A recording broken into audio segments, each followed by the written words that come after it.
Bonsoir à toutes et à tous et bienvenue. Je vous remercie de votre présence.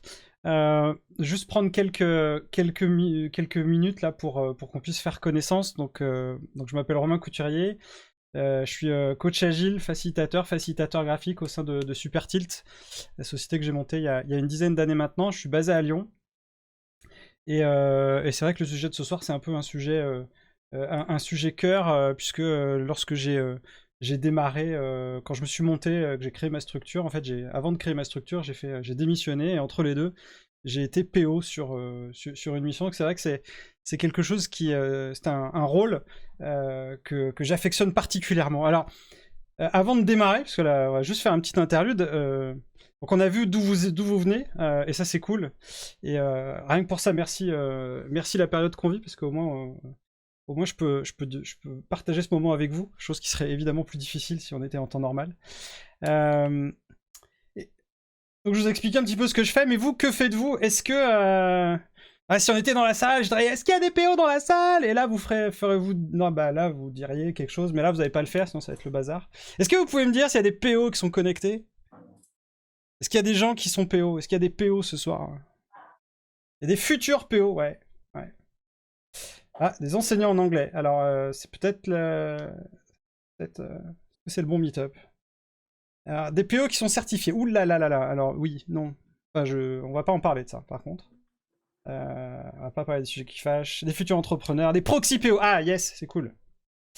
C'est cool. Les fameux PPO, on en parlera tout à l'heure. Des futurs PO. Des devs. Ah, c'est cool. C'est chouette. C'est bien. Des futurs PPO. Eh ben, t'es pas... Ça va être bien. T'es pas rendu. Des chefs de projet. Voilà. Ça, c'est cool. Une belle brochette bien variée. C'est chouette. Les étudiants en transformation digitale. Ah, bravo. Des QA. Eh ben, félicitations. Tu es peut-être le premier QA. Et des directeurs de projet qui aiment les PO. Et ça, c'est bien. Il faut témoigner de l'amour à ces PO. C'est cool. Autre petite question, je peux peut-être vous inviter, ouais. Juste, on va essayer de faire le truc là en 1 minute. Vous allez, soit vous ouvrez votre bloc-notes, soit vous prenez un papier, un crayon, ce que vous voulez en fait. C'est pas... Ce qui compte, c'est surtout que vous répondiez à la question. Identifiez les 3 plus gros problèmes que vous avez en tant que PO. C'est quoi les 3 plus gros problèmes du PO?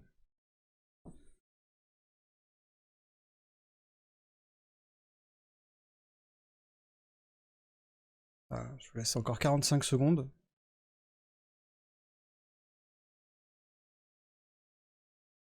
Attends, compte, balance pas les réponses, faut pas que les gens regardent le chat, faut pas qu'ils se laissent influencer. Ah, listez pour vous les 3 plus grosses sujets. Les 3 grosses questions de... 3 plus grosses questions. Hein.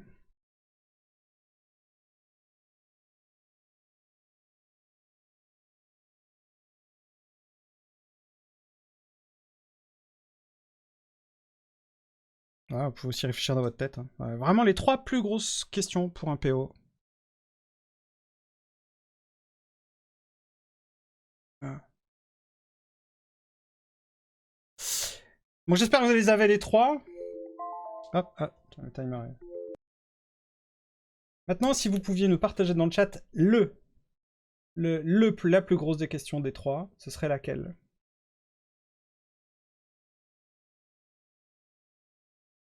Ce qui m'intéresse, c'est d'avoir, voilà, sur votre sélection, uniquement la plus grosse question qui se pose à vous en tant que PO. Eh oui.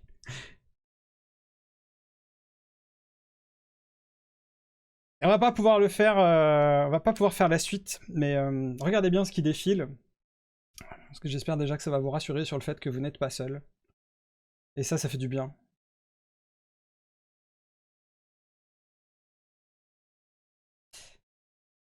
Voilà, comment délivrer vite de la valeur utile, des rôles concrets, la gestion des parties prenantes. La valeur, comment je la vérifie. Vision versus profit, les moyens. Oh là là, mon dieu, tout ça. Et encore, je vous ai demandé que de choisir la plus grosse, la plus importante, je vous ai pas demandé les autres. Donc imaginez toutes les questions que se pose un PO. Merci de vous être prêté à ça. L'idée aussi, c'est de pouvoir partager entre nous. J'espère que ça peut vous inspirer, ne serait-ce que ce qu'il y a dans le chat. Pour moi, c'est déjà d'une grande valeur. Donc merci, merci pour ça. Je propose qu'on puisse démarrer. Après ces petites... on reviendra sur cette question de la priorisation tout à l'heure. Bienvenue dans cette conférence Innover versus Délivrer. La dualité du Product Owner. Donc cette conférence, comme son nom ne l'indique pas, s'adresse aussi à tous ceux qui ne sont pas Product Owner. Je pense aux Scrum Masters, aux chefs de projet, aux managers, toutes les personnes qui se retrouvent avec... voilà, j'ai une pensée émue pour toutes ces personnes qui se retrouvent avec cet acronyme PO dans les mains. Et qui savent pas forcément quoi faire avec ça, des gens qui vont le devenir. Innover versus délivrer, c'est un petit peu cette dualité que vivent tous les product owners, ou que vous allez vivre si à un moment donné vous êtes product owner. Donc à droite, innover dans le sens de délivrer de la valeur, de créer, d'imaginer des usages, de répondre aux besoins des utilisateurs, voire d'aller au-delà. Et puis à ma droite, délivrer, dans le sens de mettre à disposition ce qui a été imaginé, dans le sens de développer, de produire, de l'efficacité, de la réactivité, et évidemment de la qualité. Et puis au milieu de tout ça, eh bien, il y a cet homme, cette femme, dont on pourrait résumer le quotidien avec cette phrase. En tant que PO, je voudrais que ça marche, afin d'être content. C'est un petit peu ça, la vie d'un PO. J'espère que vous aurez remarqué normalement en quel format cette phrase est écrite. Ce qu'on appelle un format User Stories. Et avant même qu'on aille un petit peu plus loin, qui dit User Stories dit évidemment... Ça, il faut qu'on en parle tout de suite, parce que ça...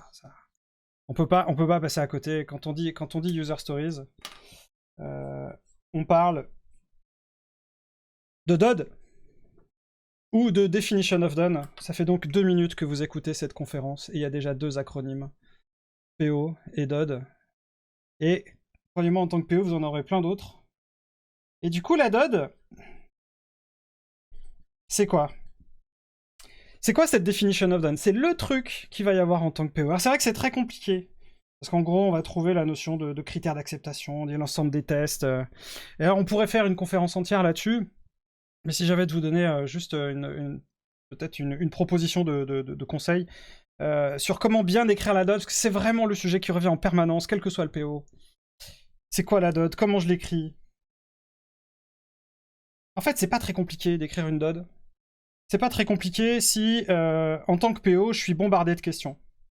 Donc si vous avez un atelier Definition of Done qui est programmé, ou si vous avez envie d'en programmer un bientôt, ou si vous êtes dev et que vous allez bientôt voir votre PO, ce que je vous invite à faire, c'est à bombarder votre PO de questions. Et le seul moyen de savoir ce qu'il a en tête, ce qu'il a pensé, ce qu'il a écrit, c'est de lui poser de questions. Si vous parlez d'un truc qui s'appelle une User Stories ou autre chose, et quand vous abordez la définition terminée, il n'y a pas de questions qui se posent généralement, ça sent pas très bon. Et parmi les outils que le PO doit avoir à sa disposition, les User Stories et la DOD, aujourd'hui, on va dire, c'est l'incontournable. Il n'y a pas que ça. Il y en a plein d'autres, hein, des outils. Donc là, j'ai utilisé le terme User Stories. Je vais me permettre, dans cette conférence, d'utiliser le terme, l'acronyme US. On a vu la DOD. Il y en a même qui iraient jusqu'à dire que les US techniques... Alors, on va clarifier les choses tout de suite. Les US techniques, ça n'existe pas. Hein, c'est comme le Père Noël. Le premier qui dit US technique, bah, c'est pas grave en soi. Hein. Mais bon, ça n'existe quoi. Pas parce que je le dis, c'est parce que User Stories, c'est rare quand les users ils font des expressions de besoins techniques. Forcément qu'ils vont me dire, mais si, moi dans mon métier, j'ai des users techniques. C'est quand même pas la grande majorité, donc les users techniques, ça n'existe pas. On privilégiera le terme d'exigence non fonctionnelle, et j'en reparlerai tout à l'heure. Évidemment, tous ces trucs-là, ces US, ces ENF, tu vas les mettre dans un truc, ça s'appelle un backlog. Ce backlog, évidemment, il va falloir le trier, et pour ça, il y a plein de techniques. On peut les citer toutes dans le désordre. Voilà, il y en a qui aiment bien Moscou. Moi, j'adore la technique de la vision 20 sur 20. On peut utiliser les priorisations 35. C'est une technique de Tiagi, si vous voulez regarder. Il y a, si vous voulez des choses un petit peu plus exotiques, dans le sens où c'est des choses qu'on entend moins, mais qui sont très puissantes. Vous avez la matrice d'Eisenhower. Vous avez l'approche Rice. Vous avez le modèle de Kano. Enfin, les modèles de priorisation, c'est pas ça qui manque.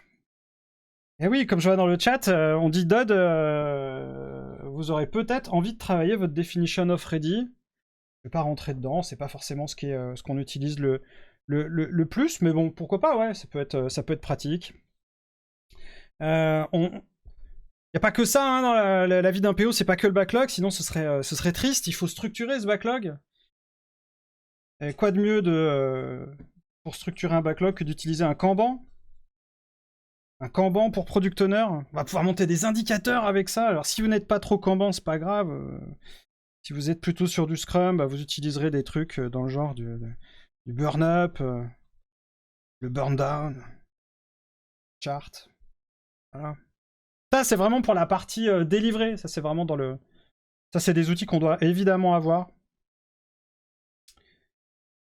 Sur la partie plus innovée, on va retrouver des choses classiques, voilà, des user story mapping. Ça, c'est cool, les user story mapping. Dans la famille mapping, il y a le petit frère, l'impact mapping. Ça a été popularisé par Gojko Hadzik. Voilà, s'il y a bien deux approches incontournables à connaître en tant que PO, il y a au moins ces deux outils-là. Ils peuvent se combiner, ils peuvent s'utiliser séparément. Après, si on remonte encore plus dans la chaîne, évidemment, on va s'intéresser à tout ce qui relève de l'innovation, de la création. Je pense notamment à toutes les approches design sprint, puis dans la famille design, vous avez design sprint. Vous avez aussi toutes les approches design thinking. Ça n'a rien à voir et en même temps, c'est pas très éloigné. Si vous êtes plutôt entrepreneur dans l'âme, en tant que product owner, vous allez remonter sur des approches beaucoup plus économiques, avec le BMC, le fameux Business Model Canva, popularisé par Alex Osterwalder. Il y a un bouquin génial à lire là-dessus. Et du coup, il a écrit un deuxième bouquin, parce que dans le BMC, vous avez 9 cases. Et dans son deuxième bouquin, il zoome seulement sur 2 cases. Ça s'appelle le Value Proposition Canva. Je vais l'utiliser sous forme d'acronyme, parce que c'est trop long à écrire. Et dans le Value Proposition Canva, il y a encore 6 cases. Donc si vous aimez les cases et les canvas, allez-y. Et tout ça nous interroge sur des stratégies beaucoup plus entrepreneuriales, avec notamment toutes les stratégies Océan Bleu. On va pouvoir s'intéresser à savoir comment on pitch, comment on écrit sa vision. Elevator Pitch, c'est peut-être un des outils les plus simples pour établir sa vision produit. Évidemment, il y en a plein d'autres, mais là, on est à peu près sur les indispensables. Et si j'ai un souhait à l'issue de cette conférence, c'est que, à défaut de tous les maîtriser, vous fassiez au moins un Google pour regarder un petit peu ce qu'il y a derrière chacun de ces concepts. Ça fait beaucoup, mais c'est pas fini. Hein. On verra d'autres. Il y en a découvert une là, il y a pas longtemps. Voilà. C'est pas très innovant, mais c'est super bien packagé. Ça s'appelle Adobe Kickbox. Voilà, c'est développé par Adobe. C'est plutôt chouette. Voilà, petit cadeau. Forcément, il y a des outils que vous connaissez. Il y en a. J'espère que là-dedans, il y en a que vous connaissez moins. Parce que ça vous donnera comme ça de la profondeur. Mais un product owner, ce n'est pas que des outils. Ce serait triste. Un product owner, c'est d'abord et avant tout des liens. Le product owner, il a cette particularité d'être à la frontière d'énormément de population dans l'organisation. Alors je pense, j'ai une pensée émue évidemment pour tous les utilisateurs. On n'imagine pas un product owner qui travaillerait pas avec ses utilisateurs, par exemple. Ce serait évidemment, ce serait très compliqué. Et Dieu sait qu'il y en a. Combien de product owners ne voient pas leurs utilisateurs? Ça, c'est un vrai sujet. Où sont les utilisateurs? Et faire la distinction entre utilisateur et client, évidemment, c'est pas la même chose. Mais en tant que product owner, je ne travaille pas que avec les utilisateurs. J'ai évidemment tout l'interne. Donc toute la partie organisation, parce que c'est là que se prennent les décisions sur le budget, sur les calendriers, sur les agendas, sur les choix stratégiques.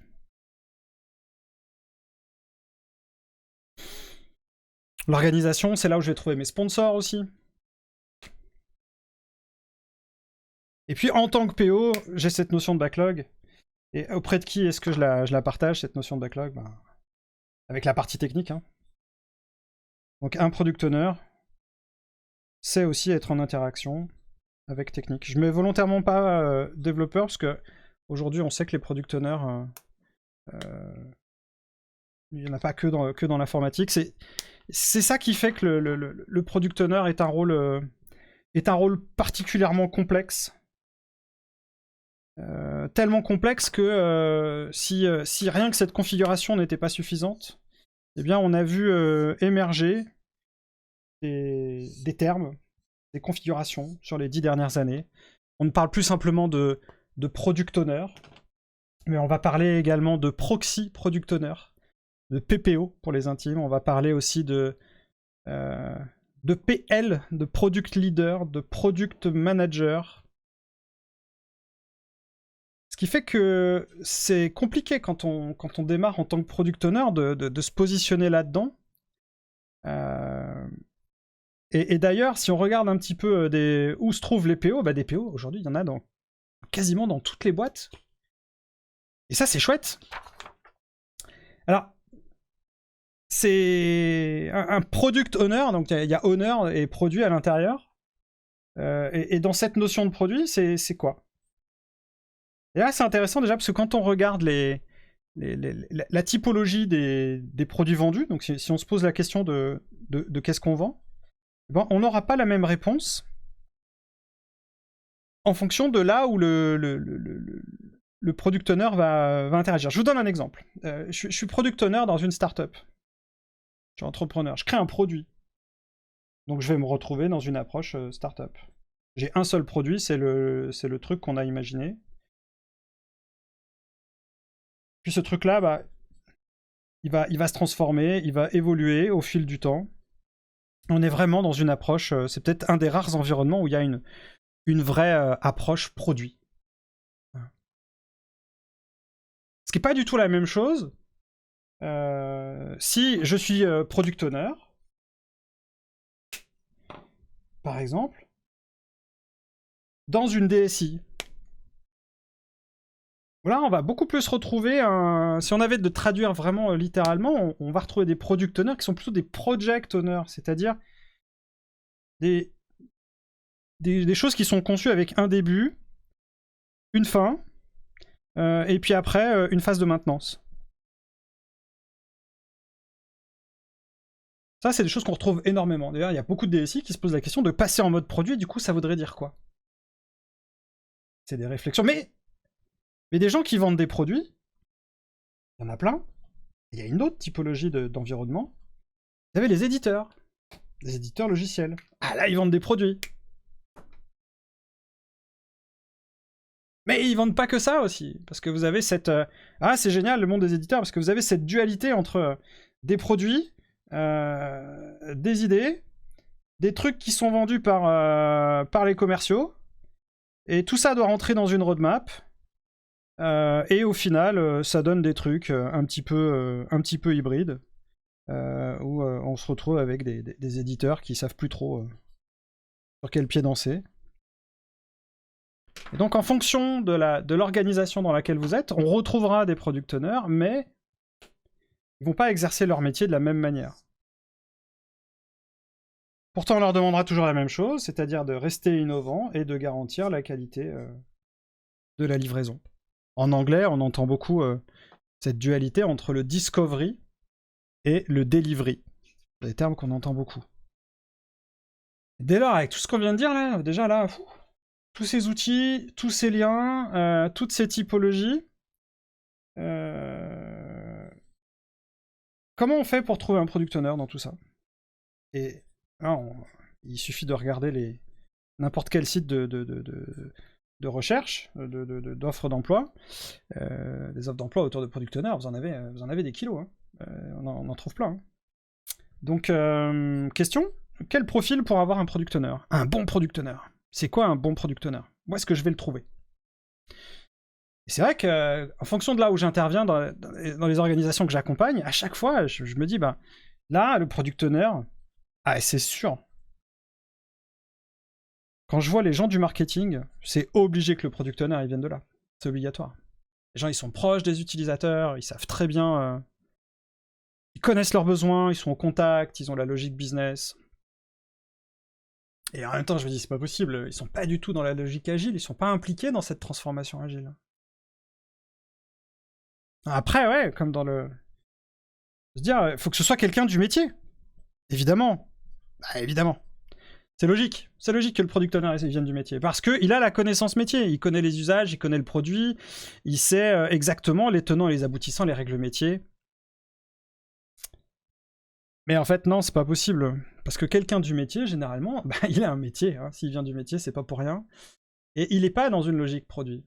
Et c'est rare, c'est très très rare, les PO qui viennent du métier, et qui sont détachés pour être dans cette logique produit, ou même simplement projet, c'est-à-dire être en interaction avec une équipe qui va délivrer suivant une approche plutôt agile, a priori. Bon bah, on va pas se prendre la tête. On va recruter un externe, on va prendre un freelance. Ils sont bien formés, ils maîtrisent l'agilité. Ils savent très bien gérer le produit. Seul problème, ils connaissent peut-être pas bien le métier, sauf s'il est spécialisé. Mais aujourd'hui, des PO spécialisés, c'est assez rare, peut-être éventuellement dans les assurances ou le bancaire, mais il y a tellement de domaines métiers qui sont adressés. Hein, donc on est coincé. Alors, il y a plein d'organisations aussi où on a trouvé la solution. Parce que on parle beaucoup du product owner, évidemment, c'est le thème de la conférence, mais on pourrait aussi parler du Scrum Master.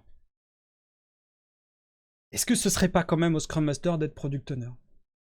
Parce que bon, vu que de toute façon on n'a pas les compétences, et vu que de toute façon on n'est pas nombreux, puis vu que de toute façon on sait pas trop ce que c'est qu'un Scrum Master, c'est quand même plutôt le bon plan. Hein, on va mixer les rôles. Ça, c'est si vous avez la chance d'un Scrum Master, d'avoir un Scrum Master. Mais quand il y a ce type de population, je me demande quand même si ça devrait pas être les commerciaux. Bon, c'est vrai que parfois c'est un peu trop des girouettes les commerciaux, mais moi je les aime bien les commerciaux. Parce que là, pour le coup, c'est un peu comme les gens du marketing. C'est très clair, ils portent une vision, ils savent très bien où ils veulent aller. Bon, par contre, vous mettez des commerciaux dans une logique d'équipe projet, là, c'est un éléphant dans un jeu de quilles. Là-dedans, ça fait des étincelles. C'est toujours étonnant de voir des devs interagir avec des commerciaux. Voilà, j'aime bien, ça fait des ateliers généralement assez animés, c'est assez drôle. Tiens, d'ailleurs, les devs, on n'en a pas beaucoup parlé, mais oui. Alors voilà la bonne idée. Et si on mettait les développeurs, finalement, est-ce que ce serait pas eux? Et il y a énormément d'organisations qui aujourd'hui ont des personnes qui ont la compétence technique et la compétence métier. Et on le dira jamais assez, oui, des profils techniques peuvent contribuer d'un point de vue métier. Ça, c'est quelque chose qu'on utilise finalement assez peu.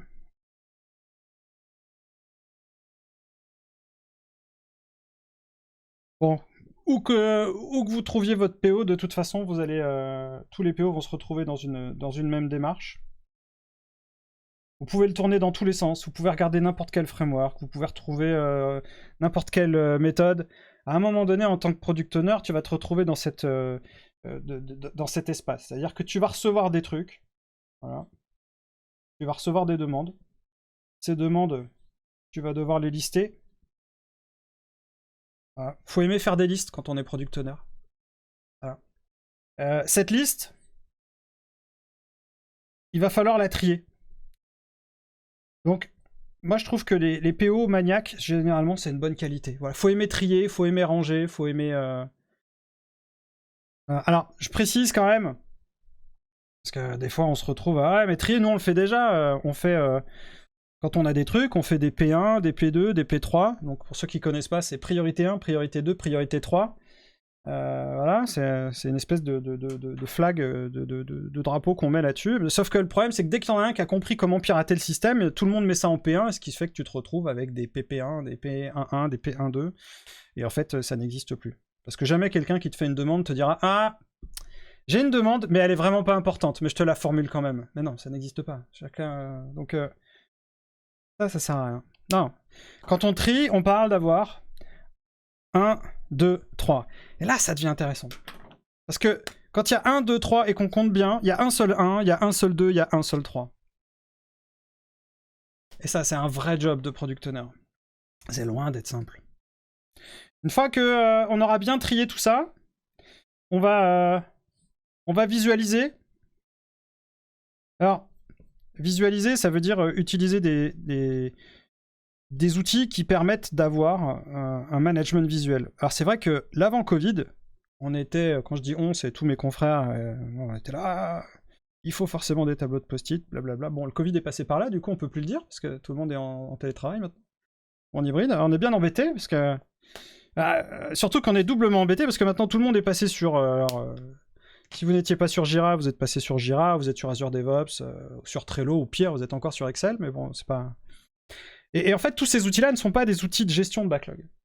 Ils permettent de gérer des tickets, ils sont très bien, mais ils permettent pas de visualiser. Ils souffrent tous de ce... Ils ont tous ce même défaut, c'est que la visualisation est particulièrement mauvaise. Alors je pourrais développer plus longuement pourquoi cette affirmation, mais je vous renvoie vers tous les principes de Gestalt visuel. En fait, ces outils-là manquent il manque en fait d'aspérité, il manque de diversité, ce qui fait qu'on ne peut pas reconnaître facilement l'information. On peut la trier, on peut la filtrer, c'est absolument génial. J'ai jamais fait les meilleurs indicateurs que dans ces outils-là, mais d'un point de vue visuel, aujourd'hui c'est pauvre. Alors on pourra peut-être aller chercher d'autres outils, type Miro, Mural, Klaxoon, et j'en oublie certainement d'autres. Mais on va se retrouver après avec cette double maintenance, et on sait que personne n'aime faire maintenir 2 fois les outils. Donc on est un peu coincé, alors on prendra le moindre effort. C'est dommage, mais malheureusement c'est comme ça. Et puis une fois qu'on a visualisé, après, ben on va... la démarche d'un product owner, c'est de montrer. Évidemment, si on montre, bah, qu'est-ce qui va se passer? Il va y avoir des retours, et patati, et patata. Ça, c'est le cercle vertueux du product owner, c'est toujours ce qu'on fera. Si on avait de résumer la démarche, ce serait celle-là. Alors ça s'appelle ni Scrum, ni rien du tout, ça s'appelle la vie d'un product owner. Ce qui est d'ailleurs assez intéressant, c'est de noter que product owner, en fait, est un terme aujourd'hui qui est communément admis, alors qu'il vient, il est extrait de la méthode Scrum, mais aujourd'hui on utilise product owner, alors que même l'agilité peut exister ou pas d'ailleurs, et pas forcément sous une forme Scrum. Donc on est vraiment sur cette dénomination product owner qui est vraiment un objet, qui est vraiment à part. Et je vais peut-être aller un petit peu loin au démarrage, alors que les product owners, quand ils prennent leur rôle, ils démarrent pas avec... vraiment la préoccupation qu'ils vont avoir, c'est de gérer le backlog. Je pense qu'aujourd'hui, un product owner sait... oh, il m'a manqué une lettre. Sait qu'il va avoir à gérer un backlog produit. Alors, je voudrais juste faire une petite précision sur qu'est-ce qu'on a dans un backlog produit. Alors, c'est vrai que dans un backlog produit, on aime avoir des choses qui sont voilà, des choses visibles et qui délivrent de la valeur. Et normalement, si je vous donne ce duo-là, vous pensez immédiatement que... bon, on n'est pas...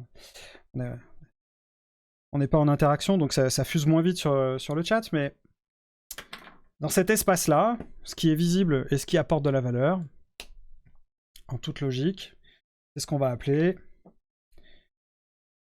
les US, les fonctionnalités.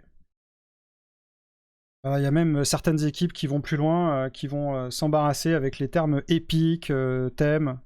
Personnellement, j'ai jamais saisi la différence. Je trouve ça tellement compliqué d'ajouter des niveaux. Déjà, c'est suffisamment compliqué de travailler avec une US et une définition déterminée. Mais bon, si ça vous aide, gardez-le, gardez ce formalisme. Ce qui compte surtout, c'est que ça ait la bonne définition. Ça, on est sûr que dans un backlog, va y en avoir. C'est pas très compliqué. Et puis, on va regarder... Voilà, qu'est-ce qui est visible de nos utilisateurs et qui fait perdre de la valeur, ou en tout cas qui la dégrade. Là, encore une fois, c'est assez simple. Je peux limite le lire sur vos lèvres. C'est tout ce que le champ des bugs, le champ des anomalies. Car oui, dans un backlog, on retrouve des bugs. Et oui, les bugs font partie du backlog. En tout cas, je vous encourage à le faire. C'est beaucoup plus simple. En fait, c'est beaucoup plus simple de n'avoir qu'un seul backlog produit. Et en tant que product owner, l'unicité du backlog produit, c'est peut-être un des enjeux forts. Parce qu'on sait qu'il y a des backlogs qui tournent et qui contiennent d'autres choses. Justement, tout ce qui n'est pas visible. Tout ce qui n'est pas visible et qui pourtant apporte de la valeur et qu'on évoque trop peu. C'est vrai que souvent quand j'interroge cette case, il y a des gens qui savent et ils me disent bah, c'est les US techniques. Je disais les US techniques ça n'existe pas. On va appeler ça, ça porte un nom. Ça s'appelle des exigences non fonctionnelles. Vous me direz c'est exactement la même chose, je vous dirais oui, absolument. Mais au moins on laisse aux US leur qualité d'être en interaction avec les utilisateurs. Les exigences non fonctionnelles, c'est tout ce qui va ancrer la qualité au sein du produit. Vous savez, c'est tous les trucs transverses. Généralement, c'est porté par la technique. Tous les trucs qu'on comprend pas. En même temps, si on les a pas, c'est un petit peu compliqué. Et puis, il y a cette dernière case-là, qui est invisible,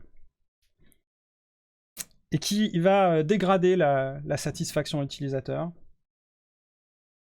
Je vous laisse réfléchir à ce que ça pourrait être. Vous en avez peut-être déjà entendu parler. Si vous n'en avez pas entendu parler, je vous donne le nom. Ça s'appelle la dette. Et je m'arrêterai juste à ce terme pour rétablir pour rééquilibrer enfin, rétablir pas une vérité, mais en tout cas, souvent on parle de dette technique. Et dette technique, ça laisserait à penser que la dette ne vient que de la technique. Or, si vous avez bien compris ce modèle-là, la dette n'est pas que technique. D'ailleurs, les techniques ne feraient pas de technique s'il n'y avait pas de demande fonctionnelle. Et on oublie trop souvent que dans les produits, il y a également de la dette fonctionnelle. Alors dans les deux cas, ça s'appelle de la dette. Qu'est-ce que la dette? C'est un truc où tout le monde dit qu'il faut le faire, mais personne n'a envie de le faire parce qu'on n'arrive pas à le mettre en priorité.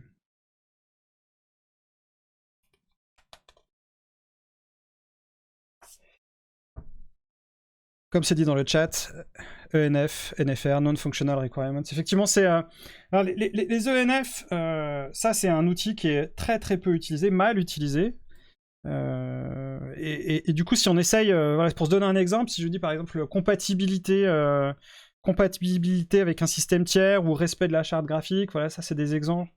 Ou un truc rapide, simple, vous savez, tous ces adjectifs flous.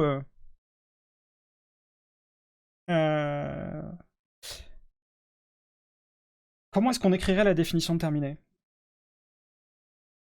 Alors je vais essayer de vous proposer une approche pour pouvoir écrire vos exigences non fonctionnelles. C'est pas de moi, hein, tout ça. Ça, c'est documenté dans des référentiels qui sont aussi vieux que moi, dans toutes les approches UP, quelles qu'elles soient, des années 80-90. Voilà. Si vous tapez FURPS+, vous en trouverez des collections d'exigences non fonctionnelles. Si on veut par exemple parler de la rapidité de notre produit, voilà. Déjà la rapidité, aujourd'hui, est-ce qu'on sait comment est-ce qu'on est rapide? Est-ce qu'on est capable d'avoir la mesure actuelle de ce qu'on est en train d'affirmer? Déjà, si on n'arrive pas à répondre à cette question, ça veut dire que l'exigence est beaucoup plus complexe qu'il n'y paraît. Deuxième chose, du coup, si on arrive à avoir la mesure actuelle, ça peut être en temps, ça peut être ça peut être en pourcentage, ça peut être ce qu'on veut, mais en tout cas, on va pouvoir en dégager une unité de valeur. Ça, c'est important, parce que ça permet de partager le même référentiel. À partir du moment où on a la mesure actuelle et on a l'unité, on peut s'interroger sur cette mesure actuelle. Est-ce que c'est la bonne? Quelle est notre cible?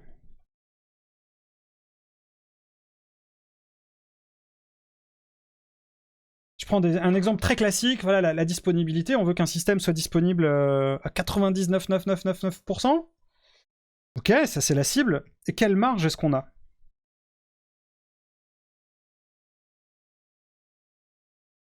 La différence entre la cible et la marge, c'est que je peux demander, si je demande une disponibilité à 99%, avec une marge de 10%, parce qu'en fait, les gens ne travaillent que de 8h de 8h à 20h.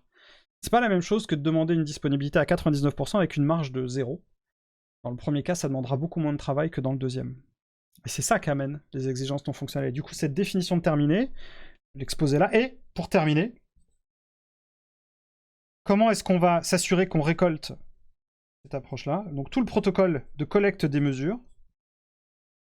Si vous écrivez vos cartes d'exigences non fonctionnelles avec cette approche, vous verrez que souvent ça va susciter énormément de conversations, des conversations nouvelles, des conversations complexes, des conversations sur lesquelles on ne sait peut-être pas forcément répondre. C'est ce qui en fait à la fois l'intérêt, mais peut-être aussi la difficulté. Alors ces exigences-là, après, bon, j'en parle parce que je sais que de toute façon, dans la plupart des organisations, c'est plutôt vu comme des trucs un peu boulets. Voilà, généralement c'est lent. Il y a plein de gens qui parlent d'exigences non fonctionnelles sans utiliser le terme. Ils disent que c'est important. Personne veut les faire, personne veut les payer. Généralement c'est lent. Et puis tant qu'on les fait pas, finalement c'est pas très grave. Et puis un jour, on ne sait pas pourquoi, et ben c'est trop tard. Ça c'est la particularité des exigences non fonctionnelles et de la dette aussi d'une manière générale. C'est absolument pas le cas de tout un tas d'autres demandes qui vont avoir une vitesse de circulation beaucoup plus rapide. Je pense aux bugs évidemment, mais pas que, hein. Il y a aussi plein d'urgences. Et puis à l'intérieur de tout ça, on va avoir aussi des demandes qui vont circuler de manière beaucoup plus normale. Et là, ce que je suis en train de vous exposer, ça c'est un des prismes de lecture du Product Owner. C'est ce qu'on appelle les classes de service. Car toutes les demandes ne vont pas s'écouler de la même manière. Et ça, il suffit juste de tracer quelques petites colonnes comme ça. Regardez, hop. Et qu'est-ce qu'on est en train d'obtenir? Des couloirs dans quoi? Dans un tableau Kanban. Je vous en ai parlé tout à l'heure du tableau Kanban pour le Product Owner.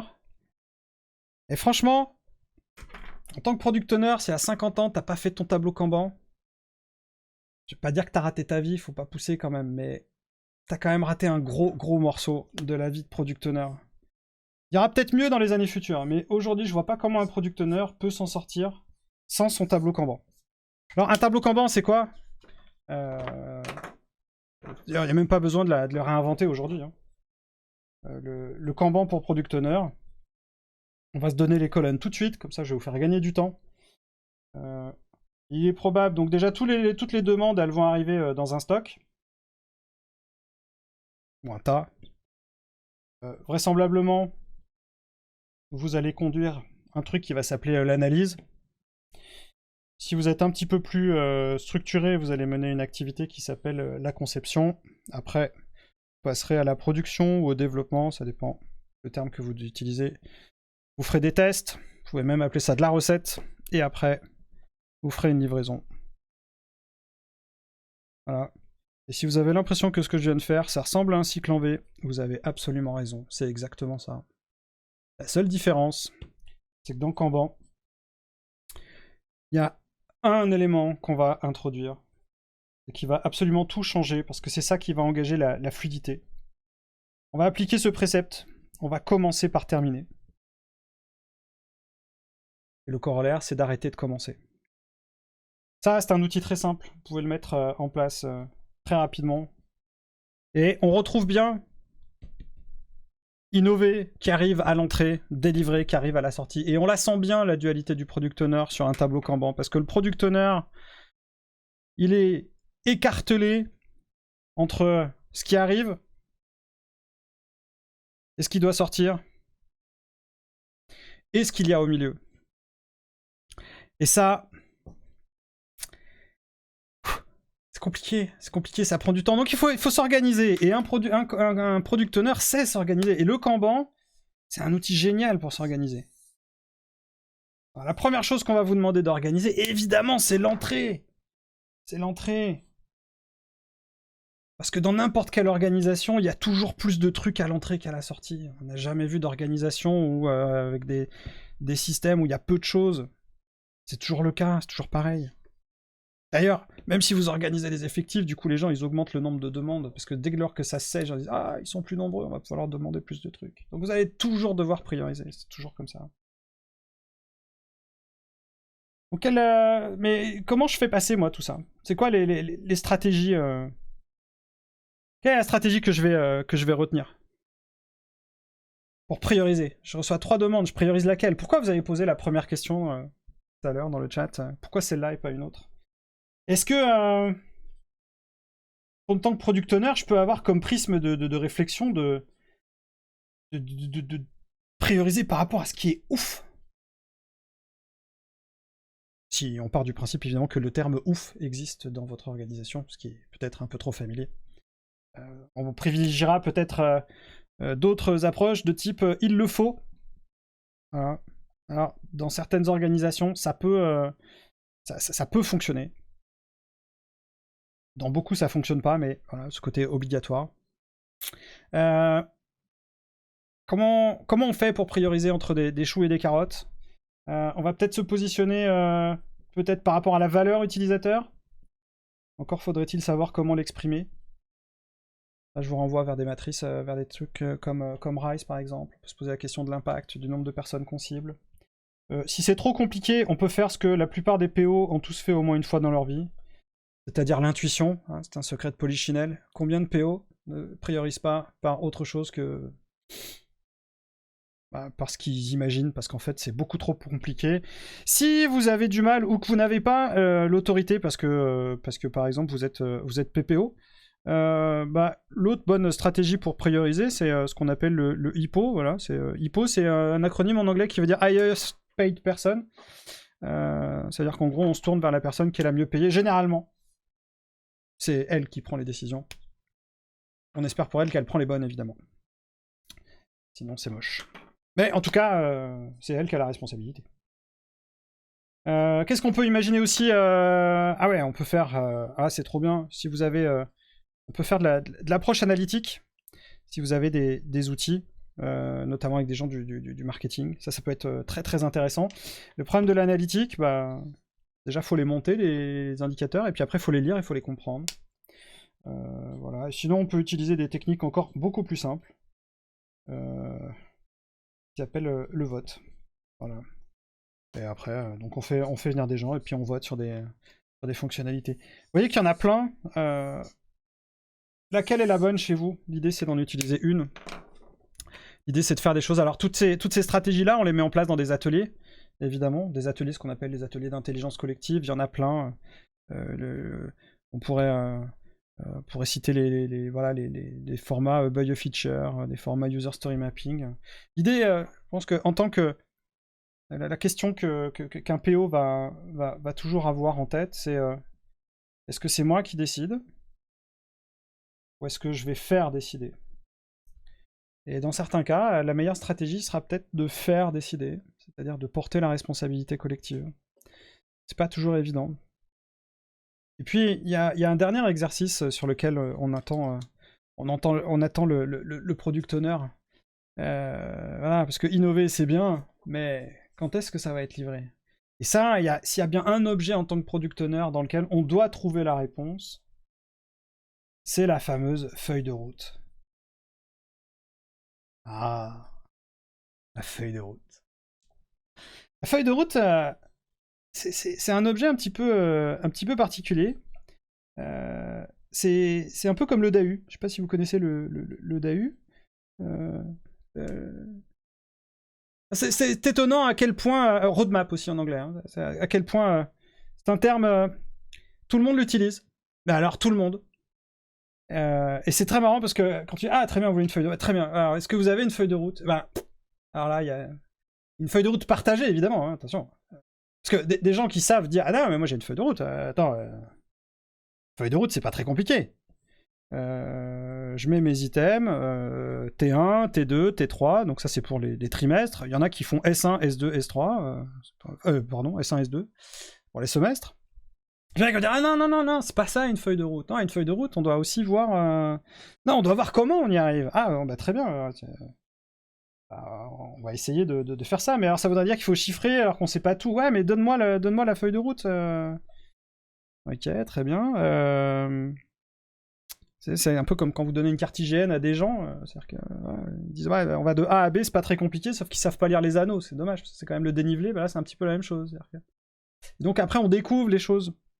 Pareil, les feuilles de route, alors combien de personnes se sont amusées à faire des feuilles de route sur PowerPoint, et puis finalement elles sont jamais relues, sont jamais revues. Alors aujourd'hui il y a des choses, hein, évidemment, on peut... Voilà, si vous voulez... Si vous n'en avez pas assez des outils, vous pouvez regarder tout ce qui est OKR, c'est pas mal, mais ça passe pas partout encore. Voilà, mais feuille de route, on va où? Encore faudrait-il avoir un cap?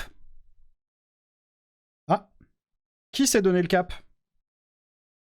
C'est quoi donner la vision? Comment on trace la feuille de route à partir de ça?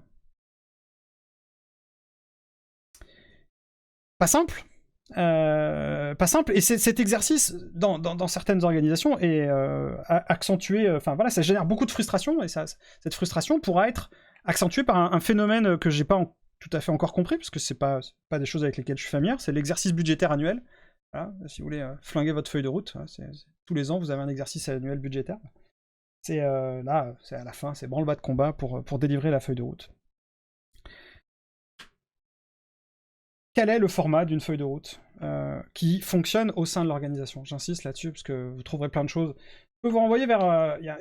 voilà, je pense qu'il y a un outil qui est en train d'émerger et qui présente beaucoup de potentiel, qui s'appelle Product Board. Et il y a sans doute plein de choses...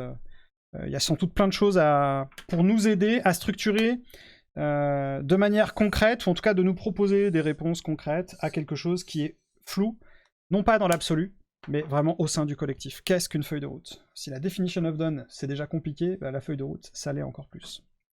Alors, en conclusion, voilà, en tant que product owner, j'ai tout ça à gérer, de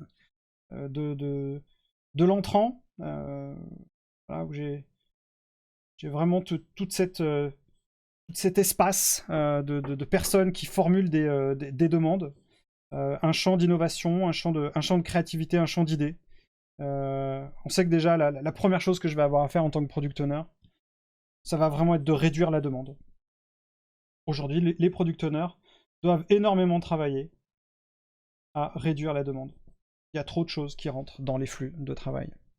Et les product owners, aujourd'hui, ne disent pas non. Je le disais tout à l'heure, il y a toujours plus de demandes que de capacités. Aujourd'hui, on ne sait pas faire des systèmes alignés sur la capacité. On y travaille, mais on ne sait pas les faire. On ne sait pas s'auto-réguler. Donc le product owner, c'est un peu le dernier rempart. Réduire cette demande, ça veut dire se concentrer et aller cerner et identifier la valeur. Mais pas le faire tout seul. Et vraiment de le connecter avec voilà, de vraiment regarder ce qui sort. Et il me semble que pour l'instant, on parle assez peu les product owners regardent insuffisamment ce qui sort, ou en tout cas insuffisamment ce qui est à valoriser, c'est-à-dire le travail de la réalisation, et qui montre la valeur délivrée.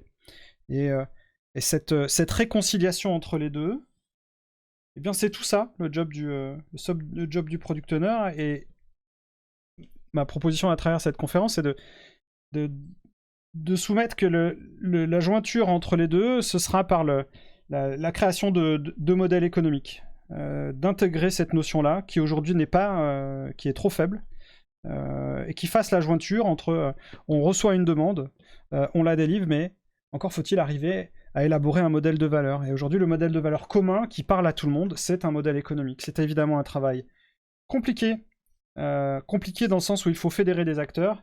Il n'est pas compliqué de mettre des chiffres ou de faire des hypothèses de chiffres dans un tableur Excel. Franchement, avec tout ça, si vous aviez des doutes, je pense que vous devez vous apercevoir que PO, franchement, c'est dur. C'est dur, c'est exigeant. Il y a beaucoup de choses à faire. Il y a une prise de risque qui est énorme, mais en même temps, c'est ce qui en fait toute la richesse. Moi, je trouve que c'est une mission absolument passionnante. Il faut partager, il faut aider à faire converger, il faut faire porter des décisions. Donc que vous soyez PO aujourd'hui, ou vous avez prévu de le faire, eh bien, félicitations et bravo, parce que les équipes ont vraiment besoin de vous. Elles ont besoin de votre mobilisation. Et si jamais vous êtes en galère, parce que vous avez des questions et que vous savez pas comment vous en sortir, tournez-vous vers votre Scrum Master ou votre Agile Master. C'est vraiment la personne sur qui il faut vous appuyer pour pouvoir exercer votre métier. Voilà. Et je vous remercie pour votre écoute attentive. Et si vous avez des questions, j'y réponds avec grand plaisir.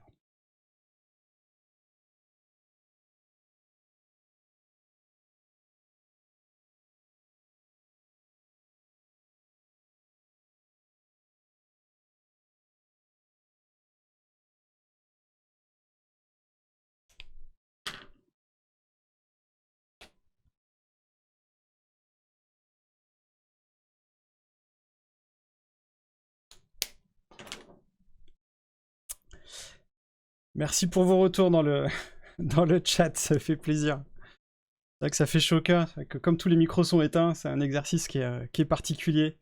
Donc c'est chouette. Merci Romain.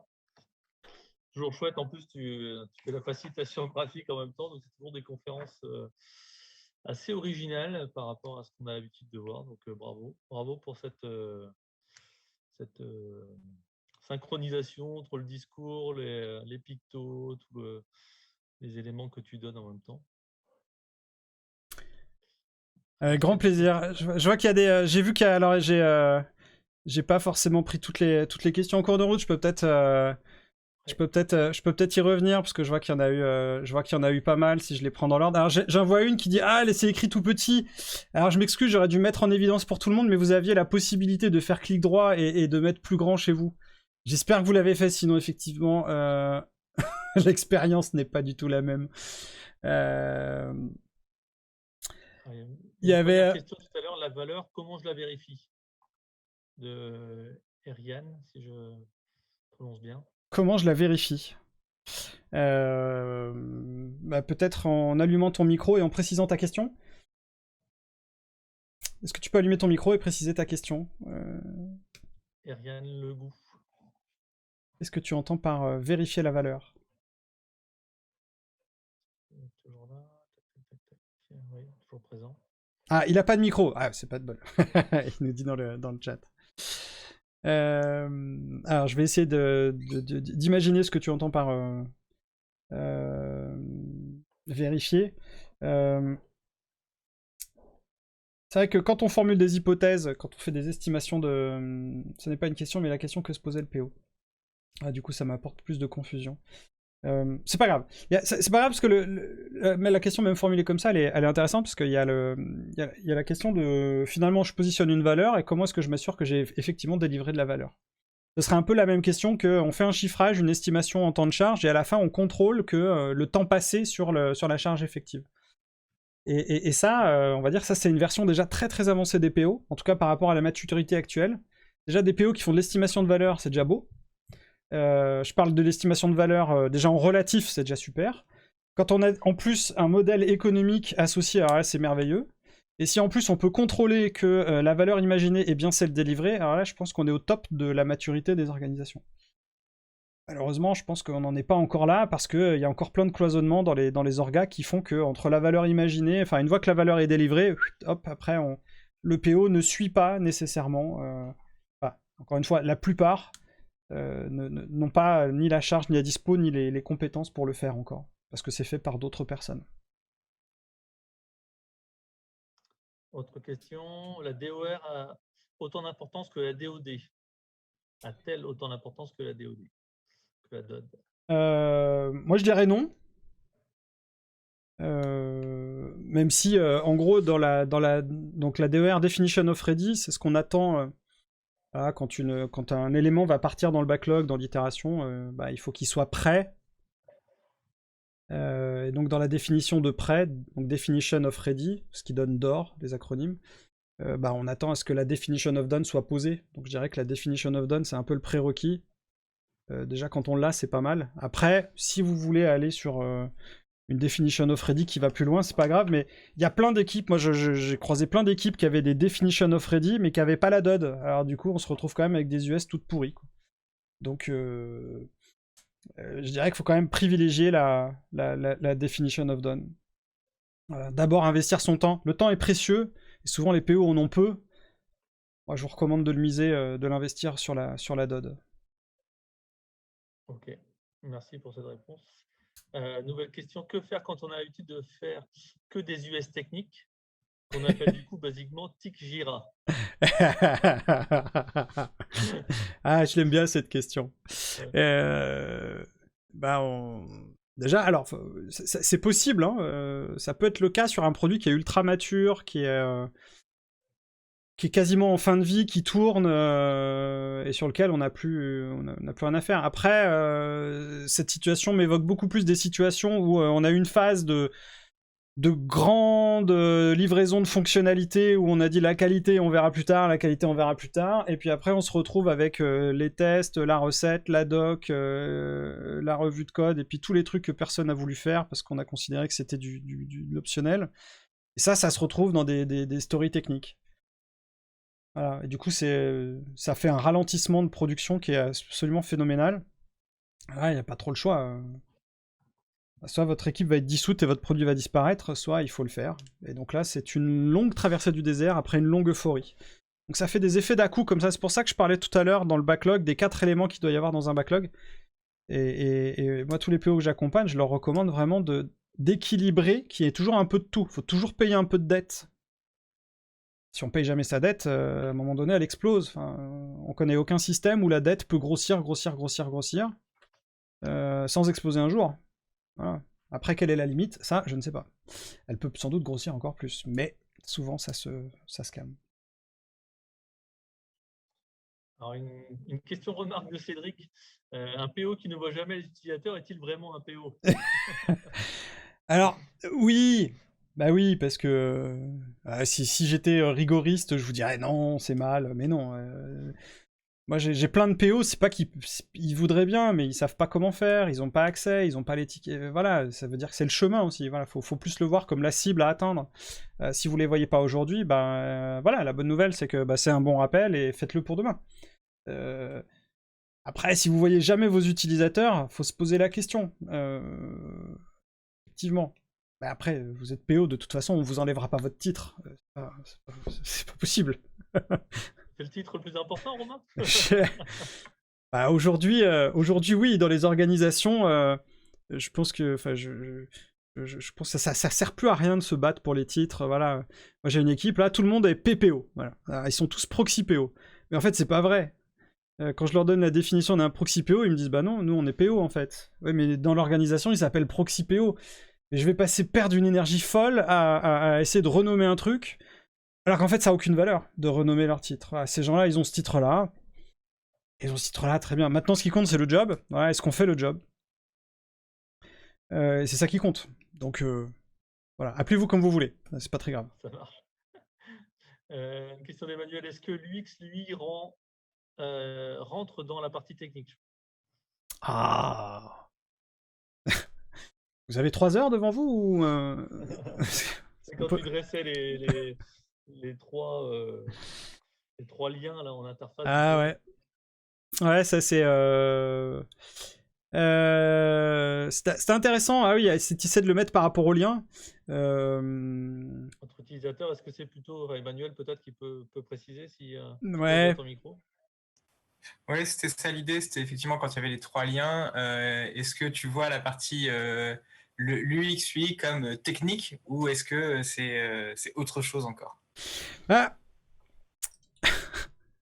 Oh là là, si je réponds à la question, je vais me fâcher avec des gens, quoi. Alors évidemment, l'UX UI, c'est la technique. Voilà. Parce que aujourd'hui, je suis pas bien sûr qu'il y en ait beaucoup qui comprennent ce que c'est que l'UX UI. Voilà, ça va se résumer à dessiner des interfaces. Donc si ton job, ça se résume à dessiner des interfaces, évidemment, t'es côté technique. Maintenant, si vous avez la chance d'être dans une organisation qui fait de l'UX au sens expérience utilisateur, là non. Vous serez sans doute beaucoup plus côté utilisateur, peut-être même que vous êtes dans le design de service, donc côté organisation. Et peut-être même que d'ailleurs, si vous faites ça, c'est peut-être vous le PO d'ailleurs. Ce serait pas idiot. Je pense qu'aujourd'hui, il faudrait déjà définir ce qu'on appelle UX UI. J'espère que vous accueillerez une conférence sur le sujet, parce que c'est des sujets qui... c'est tellement mal compris et mal connu, c'est tellement mal valorisé. Moi, je vois trop d'ergonomes qui travaillent déconnectés de la tech et trop d'ergonomes qu'on enferme dans des approches purement techniques. C'est pas... À mon avis, c'est un peu réducteur. Mais c'est un peu tous ces métiers inconnus en fait. Hein. On pourrait dire, tu vois, on aurait pu remplacer dans ta question, on pourrait dire, est-ce que quelqu'un qui fait du référencement web, voilà, les animateurs digitaux, on les met où? Voilà, ceux qui font le SEO, ceux qui font l'animation des réseaux sociaux, qui font vivre les produits. On aurait eu la même réponse. On sait pas ce que c'est en fait. Ils sont sur Facebook toute la journée, ils font du Twitter, du TikTok, c'est tout quoi. C'est un peu pareil. Alors qu'en fait, c'est un vrai métier. Je pense que là, on adresse la question des métiers inconnus et qui gravitent dans dans la sphère du PO. Et il y en a beaucoup. Ok, il y a Emmanuel aussi qui Ou pose une des question experts, par exemple. J'ai pas entendu, pardon. C'était, est-ce que technique, ça peut pas être plutôt les experts au sens large, en fait? Où, en fait, tu es en lien avec des experts, qui peuvent être des experts tant au niveau UX qu'au niveau technique ou au niveau utilisateur, au niveau marketing, ou ce genre de choses. Ah oui, bien sûr. Bien sûr. Absolument, ouais. Et après, il y a des équipes où le PO peut pas assumer toutes ces fonctions-là, et puis d'autres organisations où le PO fera tout ça en même temps, parce qu'on peut pas avoir ces gens-là, en fait. On n'a pas les moyens de les avoir, et la taille du produit ne justifie pas d'avoir ces compétences-là. C'est très... Donc si t'es dans une petite équipe, en tant que PO, va falloir le faire. Si t'es dans une grosse équipe, t'auras certainement des gens pour le faire, donc tu vas être en interaction avec eux. Question suivante, c'est un bug n'est-il pas de la dette? Ah non, ah bah non. Bah non. Quand t'as un bug... c'est une anomalie. Le bug, c'est quand c'est quand support l'outline elle sonne. La dette, c'est vraiment le truc que t'as pas envie de faire en fait. Hein. C'est vraiment le truc quand tu corriges un bug, voilà, les gens ils sont quand même contents au démarrage. Quand le bug dure, c'est là où tout à l'heure dans mon schéma, je faisais transiter le bug vers la dette. Par contre, un bug non traité va devenir de la dette au bout d'un moment. Ça, je partage. Mais si vous intégrez le bug comme un dysfonctionnement de quelque chose qui était opérationnel et qu'il est corrigé, moi j'en ai eu un juste avant là. J'ai quelqu'un qui a acheté une formation sur mon site, il me dit bah j'ai pas accès au produit. Et ben j'ai corrigé le bug, hop c'est bon. Parce qu'en fait j'avais juste une erreur. Par contre si je le fais pas pendant une semaine, ouais. Et là je vais pas créer de la satisfaction en fait, je vais pas soulager l'utilisateur. Je vais revenir vers lui en disant hey, j'ai corrigé le truc, il va me dire bah ouais, super. En fait, il sera toujours mécontent. Et c'est ça qui est particulier avec la dette, c'est que quand on la fait pas, les gens râlent, et quand on la fait, et les gens ils sont pas spécialement contents. Et en fait, c'est très difficile à valoriser le paiement de la dette. C'est le côté visible, non visible, non? Parce que C'est ça. par rapport à ta matrice, le bug, en fait, il est visible de l'utilisateur, Ouais. alors que la dette, finalement, c'est non visible, il s'est caché sous le tapis ou dans le back-office. Absolument, ouais. Et il y a combien d'applications ont des bugs que les utilisateurs ne voient plus? Alors, vous avez tous les produits où, si vous avez le bug, il n'est pas résolu, l'utilisateur quitte le produit. Ça, c'est les modèles B2C. Bon, là, il n'y a pas de dette parce que vous perdez vos utilisateurs. Mais sur des applicatifs plutôt intra-entreprise, vous avez des utilisateurs qui souffrent de... Ils ne le voient même plus, en fait. Ils ont 3 écrans d'erreur, et ils cliquent, et ils savent que c'est comme ça, voilà. C'est lent, bon, bah c'est lent, voilà. Ça a toujours été comme ça. Et le jour où tu leur dis c'est résolu, ils disent « Ah, ok, super. Bon, bah c'est bien. » Mais bon, on l'a demandé en 2011, donc ça arrive un peu tard. Sur ton Kanban, sinon, Emmanuel il proposait de mettre une limite de work in progress. Tu n'en as pas parlé? Est-ce que c'est quelque chose que tu mets en place systématiquement ou pas? Effectivement, les limites, c'est limiter le travail en cours. C'est ce qui va permettre d'installer le commencer par terminer et arrêter de commencer. Voilà. C'est l'outil indispensable de la régulation. Voilà. Un Kanban sans limite, bah déjà, c'est pas un Kanban. C'est un tableau Kanban au mieux, mais c'est pas un système Kanban. Et c'est ce qui va vraiment engager la réflexion sur l'amélioration continue. Et ça, c'est la technique à dégainer. Ouais. C'est très difficile. Donc, c'est la différence entre un management visuel et un Kanban. Le fait de mettre des limites comme ça par phase, par étape, Ouais, etc. ouais. Bah, aujourd'hui, il y a plein. Enfin, je pense qu'il n'y a pas une équipe qui n'a pas un Kanban. Le mot Kanban, moi, me disent tout, on a un Kanban et ils montrent un tableau. Alors, c'est dans Azure DevOps, c'est dans. Mais il n'y a pas de limite. Donc, c'est pas un système Kanban. C'est un tableau, il y a les tickets, voilà. C'est plus ou moins bien tracé, plus ou moins bien géré, ok. Mais il n'y a pas de limite, ce qui fait que c'est pas fluide. Du coup, il y a des goulets d'étranglement, les développeurs développent, on fait pas trop de tests. De toute façon, à la QA, il n'y a jamais assez de monde, et du coup, ça sature, et on est lent. Et dès lors qu'on met des limites là-dedans, bah ça installe la fluidité. Emmanuel, tu peux préciser ta question, ton commentaire? Si on suit son intuition, on se met une time box et ça limite le risque? Ouais. Après, on peut passer parce que j'ai fait beaucoup de questions, donc peut-être passer à d'autres personnes. D'accord, ça marche. Je continue. Alors après, il y a beaucoup de merci. Merci Romain, top. Merci à vous.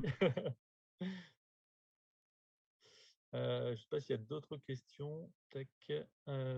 J'ai reconnu mon quotidien avec les PO, donc ça c'est bon signe. Merci Romain pour ta pédagogie graphique. Tac. Est-ce que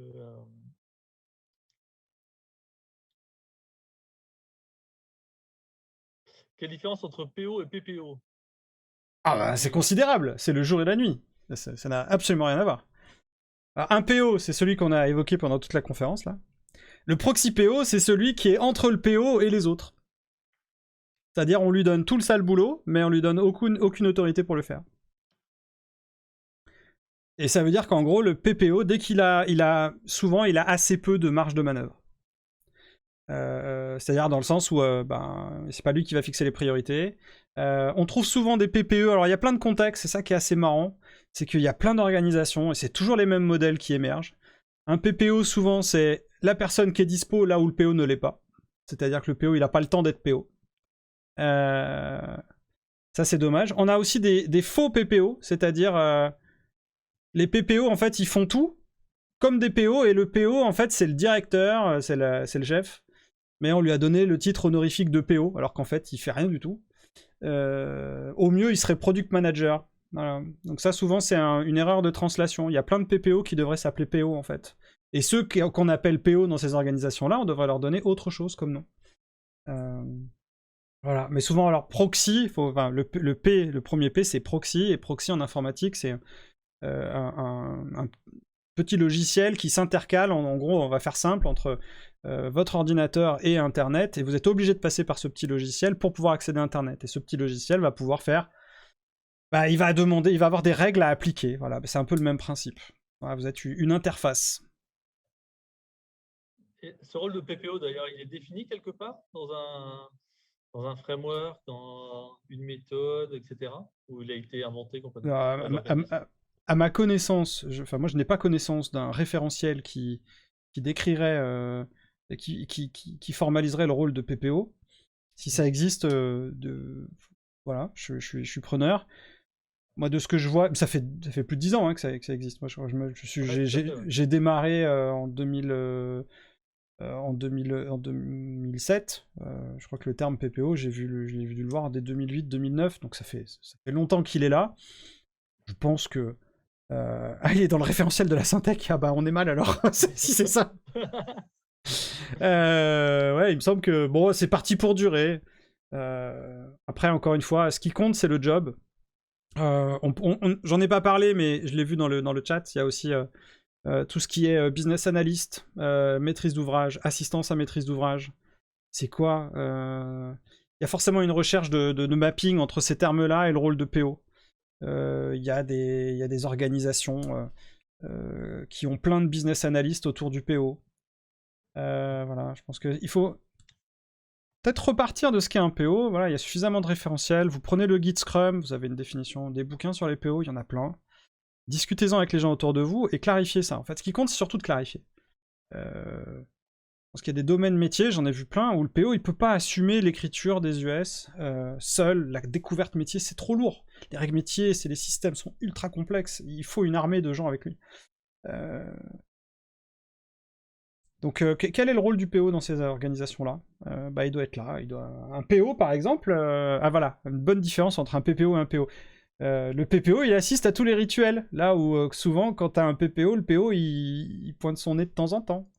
Voilà, ça, c'est des petits signes qui trompent pas. On se trompe sur les Une question aussi sur l'architecture du produit. Quid de la prise en compte de l'architecture produit dans le tri des US? Oula, faudrait préciser la question là. Ouais, c'est Vincent qui pose la question. Ouais. Vincent, si Peut-être, tu es encore connecté. Ouais, ça peut être par exemple le fait que on va trier en même temps, enfin s'arranger pour construire un sprint cohérent par rapport au fait que les US qui vont être développés dans ce sprint, on va trouver une cohérence architecturale à les développer à l'instant T, par exemple. Je pense à ça. Je pense aussi au fait que le fait d'avoir une vision seulement quand tu es US, très délimitée, très petite, très découpée, peut générer des problématiques d'architecture par rapport à une vision qui serait plus globale. Voilà, c'est ce genre de réflexion que j'avais. Je ne sais pas si c'est plus clair. Si, c'est très clair. Ce qui est très clair, c'est que les PO sont insuffisamment en interface technique, en interface avec les acteurs techniques. C'est ce que je montrais au début de mon exposé.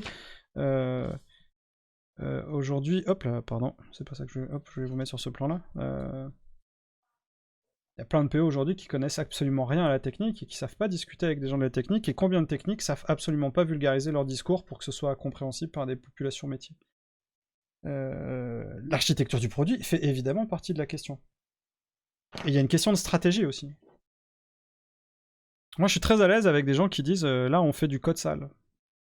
Parce que si c'est une option stratégique pour aller vite et pour gagner des marchés, ça marche. Par contre, la réciprocité, c'est que, enfin, la contrepartie, c'est que on sait qu'on va payer de la dette après. Hein. Voilà. Et l'inverse peut être vrai aussi, c'est-à-dire que vu les perspectives qu'on a et les ambitions qu'on a, il faut investir sur la qualité dès maintenant. Et donc investir fort sur l'architecture logicielle.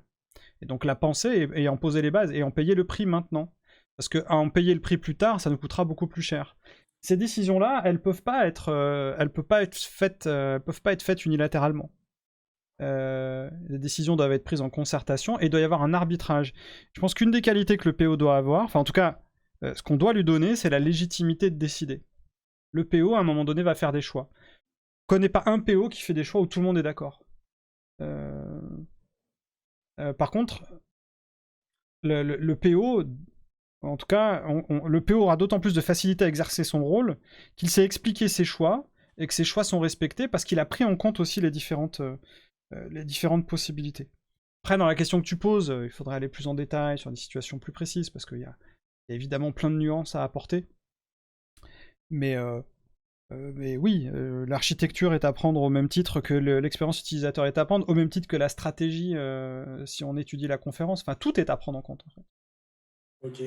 Alors, si je précise encore, la problématique serait, du coup, la problématique que je vois, c'est comment tu fais pour prendre en compte l'architecture si, en termes d'US, tu n'as qu'une vision parcellaire de l'attendu long terme, ce qui est logique, parce que tes US qui vont être détaillés, tes US détaillés seront forcément limités. Sinon, c'est que tu fais un cadrage de cycle en V.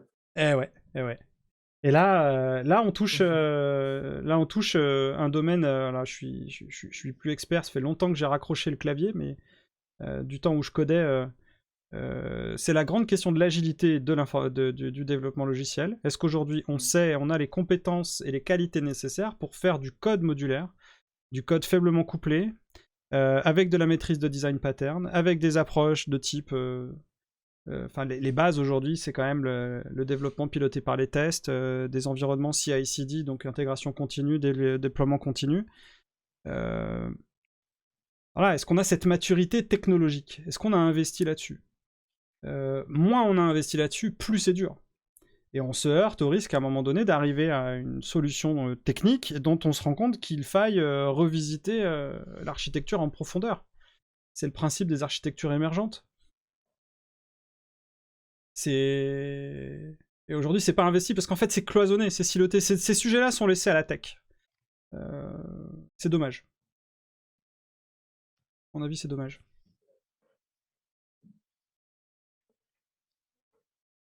Ok, merci. En termes de priorisation, moi, ça me fait penser à la partie product goal du dernier Git Scrum, du coup.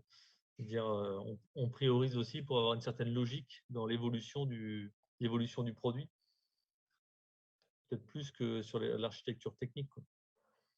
En termes de priorisation, c'est peut-être plus logique d'être orienté produit usage que produit architecture. C'est... Il y a des... Ouais. Et ça vient percuter la culture locale qui est en place depuis longtemps. Comment sont considérées ces questions-là.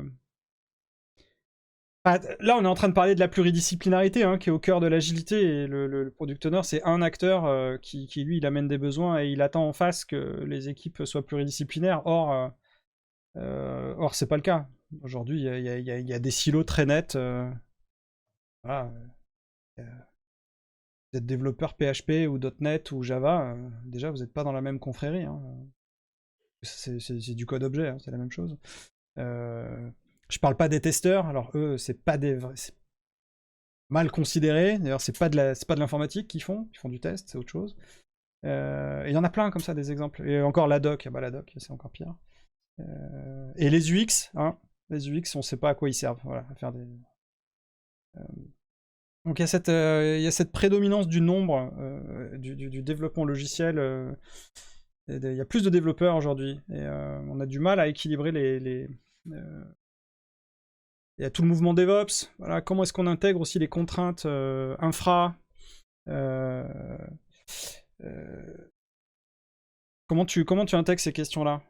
Ton utilisateur, ça lui apporte aucune valeur que tu sois sur AWS avec des lambda et des QSNS. Ah oui. Ah bah c'est sûr que formulé comme ça on est bien d'accord. Ouais. Ce qu'il veut, c'est utiliser le produit et que ça fonctionne. Exactement. C'est exactement ça. Et donc ça, c'est typiquement une exigence non fonctionnelle, être sur le cloud AWS. Voilà. Donc ça, c'est... ouais, faut que ça tourne en H24, 7.7. À un moment donné, il faut bien investir. Si vous ne connaissez pas AWS, c'est-à-dire que la première story, je pense que la première story, elle tire la grappe de la partie technique derrière. Bon, après, il faudrait le voir sur des cas... on pourrait phosphorer longtemps là-dessus. Ouais. Et une question de Didier, ou deux questions. Le PO fait-il partie de l'équipe de réalisation? Comment faire si plusieurs équipes? Ouais, en théorie, oui. Hein. Je vois pas de contre-indication à ce que le PO fasse partie de l'équipe de réalisation. Dans la vraie vie, c'est tenable uniquement sur les très petites équipes. Voilà. Si vous êtes 2, 3, allez, 4, ok.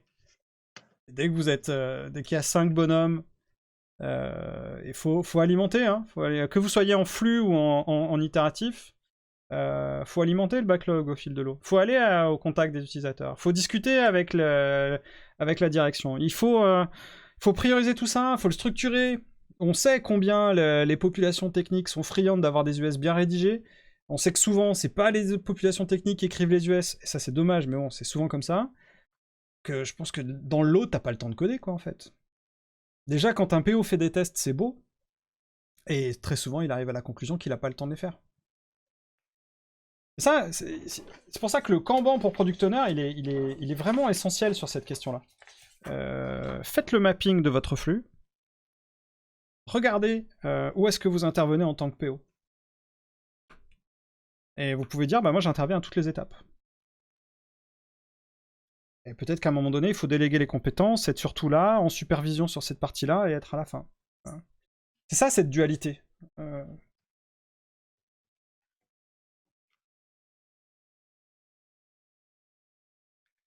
Et alors, ah oui, comment faire si plusieurs équipes? Ah bah là, alors il y a la cocaïne, et toutes les drogues excitantes, et puis une santé de fer, sinon, pour être plus sérieux. Parce que plusieurs équipes, c'est extrêmement physique. Il y en a beaucoup de PO qui sont en surchauffe, parce qu'ils ont beaucoup trop... Déjà, 2 équipes, c'est énorme. Alors, je parle pas des PO qui en gèrent plus.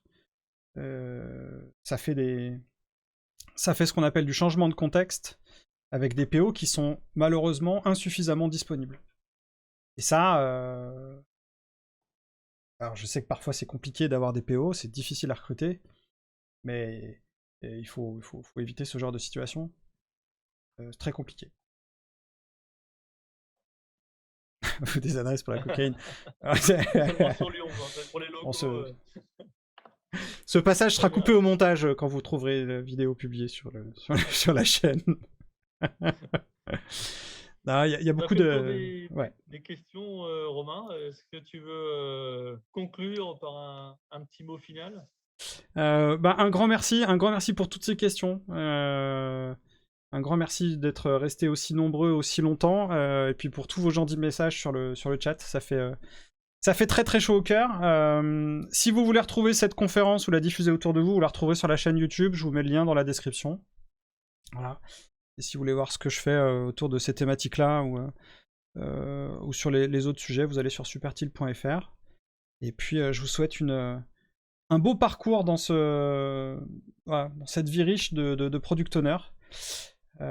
Et puis vous avez trouvé, venez vous ressourcer dans des espaces comme celui-ci. Bravo à Agile Nantes de maintenir ces espaces-là, parce que ça permet de vous ressourcer et de trouver des gens comme vous et partager. Et ça, c'est cool. Voilà. Donc merci d'avoir créé cet espace, Régis, et merci pour l'invitation.